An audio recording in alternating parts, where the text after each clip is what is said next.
Hey guys, this is just going to be a little video. It might take me more than one to get it all out, but I hope not. We'll see.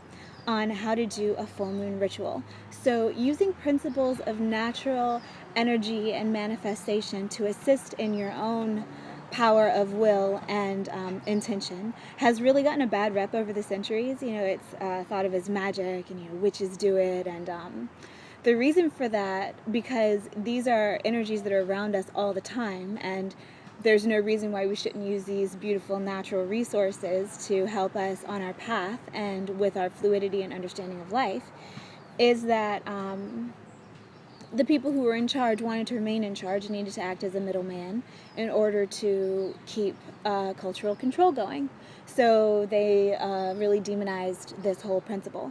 But from my understanding of it, it has nothing to do with really any deity at all. You know, it doesn't have to do with God. It doesn't have to do with, of course, all the other things that I don't actually believe in a personified devil, anthropomorphized root of all evil. I have seen all types of different negative entities and interacted with them, and I've never felt the presence of anything like a devil. So, although I was raised believing in one. So I don't think that there's anything having to do with that here, obviously, because this is apart from any other entities other than just yourself and the world that we live in, because everything is in cycles, everything ebbs and flows, and just like the tides rise and lower depending on what the moon is doing, so does all of the energy around us. And this is something that you can see in various ways. For instance, ask anyone who works in a psych ward or in an emergency room, and they will tell you that full moons make people more intense and make situations more intense. And also people who work with animals will say that they're different around full moons. And so the way that I understand it is, like the tides raise and lower, I don't think that the moon causes the energy of the earth to raise and lower. I do think that it kind of acts like a clock. You know, a clock doesn't make time, it doesn't make it 10 o'clock or 11 o'clock, but it'll tell you when it's 10 o'clock or 11 o'clock. So I think the moon is kind of like that, where it will tell you where the energy is and what the energy is doing, although it's not responsible. Kind of like astrology. It's like indicative of what's going on, but Mars being in this area of the sky versus that area of the sky doesn't make things different. So anyway, that's an introduction. And the way that it works is that when the energy is so high and when there's all this stuff going on at the full moon, it's a perfect time to kind of, with your intention, gather up these handfuls of pure, raw manifestation material and weave them into what you would like to experience. And why not? I mean, if you're wanting to take charge of your experience and set intentions, then the full moon is a perfect time to do that. And also doing a ritualized activity, doing something that sends you into your own personal sacred space, makes it all much more intense. I know that when I do rituals, I kind of get very, very quiet and grounded and still, and I just love the way it feels. I mean, it's pretty much like going to church, you know? I mean, a Catholic Mass is just a really long ritual, and it can be really beautiful, or it can be really mundane, and you can zone out the whole time. It doesn't really matter what you're doing. It matters what the consciousness is that you're bringing to it. So, okay, I'm just going to explain to you how to do an extremely simple ritual that isn't aligned with any religion or any spiritual tradition. It's just how I understand it to work the best. So what you'll need is a quiet place, and it would be good if you used a few candles. If candles freak you out, don't use them. But the nice thing about candles is that a fire is pure energy and pure life. So if you light a little fire in a candle and are using it to help you set your intentions, it's kind of like added oomph to what you're doing. And that's also why sometimes when you do a really intense ritual, you let the candle burn all the way down. It's kind of like charging up a crystal with an intention, when the crystal is meant to be the type that beams out your intention and keeps working on it for you when you're not there. This way, the flame will keep working on it for you until it's burned out. Anyway, so what you do is first denote your sacred space. And you can do that in a bunch of different ways. The Wiccans draw a circle with their dominant hand of energy and imagine a dome going above and below. I'm not really going to go into that because it would take too long, and I like doing it, but I don't think it's necessary. I don't think that you have to in order for it to work.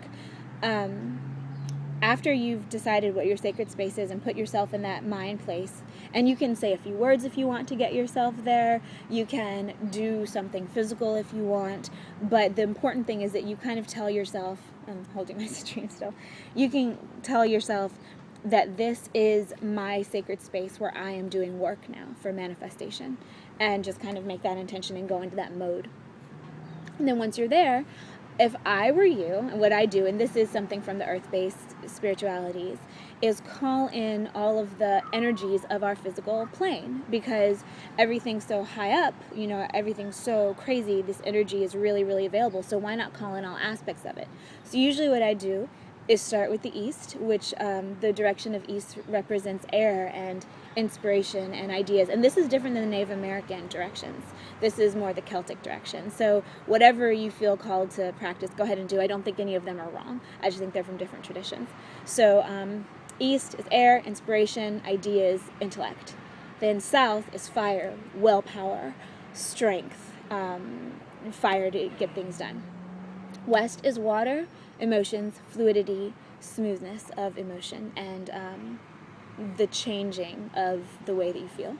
And then north is manifestation, earth, groundedness, physical objects, 3D reality, that kind of stuff. And so that kind of covers all your bases to get those energies in and request as if they were anthropomorphized, and consciousness is everywhere. So I do consider them to be entities of a type. Request assistance and guidance. And then usually I call in the feminine aspect of the divine, which is, the nurturer, the void, the creative beginning. And then the masculine aspect of God, which is the driving force, the moving forward, action, strength. Although female is strength too, which is a different type. And then the overall arching universal consciousness that is everything. And so you don't have to do all that. You can just set your mind. But for me, that kind of helps me get into that space. Then after everyone is called in, I give thanks for all of the things around me which I'm enjoying. And that gets you in that space of gratitude and of consciousness of something that already exists, that you like, that you approve of. And then when you make your intentions, which you're about to do, you kind of use that feeling and that vibration as a lasso to pull that stuff in. Because if you're already in a space of feeling grateful for things that already exist, and then you're saying, oh yeah, and I want to feel this same feeling for A and B and C, then that will work. And so you can write your intentions down if you like, after you've said thanks for the things that are already there. You don't have to write them down. You can you just think about them, you can picture them, you can draw pictures of them, you can do whatever you like. And the full moon is the time to create, and is the time to use all this energy to manifest. Now, if you were to wait a few days after the full moon, when the moon just starts waning, and it's like the tide is moving out, then you can think about things that you would like to get rid of over the next couple weeks as the moon is going to new. And that could be things like, if you have any fears, if you have any anxieties, if you're having any turmoil in your life that you would like to shed and graduate from, you can request assistance in bringing things away. And also when the moon is absolutely gone, when it's a total new moon, that's a good time. That's when energy is at its absolute lowest, so you can do the same thing, but rather than asking for what you want to receive and experience and bring in, like you do at the full moon, when you're at the new moon, you give attention to that which you no longer wish to experience.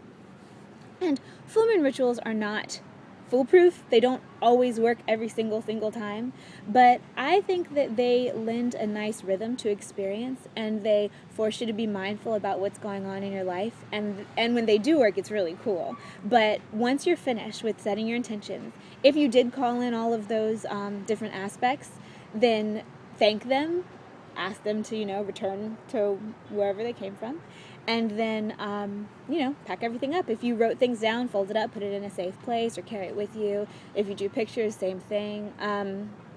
And the most important thing to do after intention setting is do your best to forget about it. Try not to always be ruminating on what you did or hoping it's going to come or any of that stuff. The best is to just try not to think much about it and kind of give it space to grow. Like a seed, you're not going to dig up the seed every 5 seconds and see if it's growing. So that, in a nutshell, is how to do a full moon ritual. I hope it was helpful. I can't believe I got it all done in one video. Awesome. Have a great day. Go in peace. Enjoy the blue moon. It's amazing. Use these energies to make what you want and to experience things. Use it for growth and for bliss. Have a great day, and I will talk to you soon.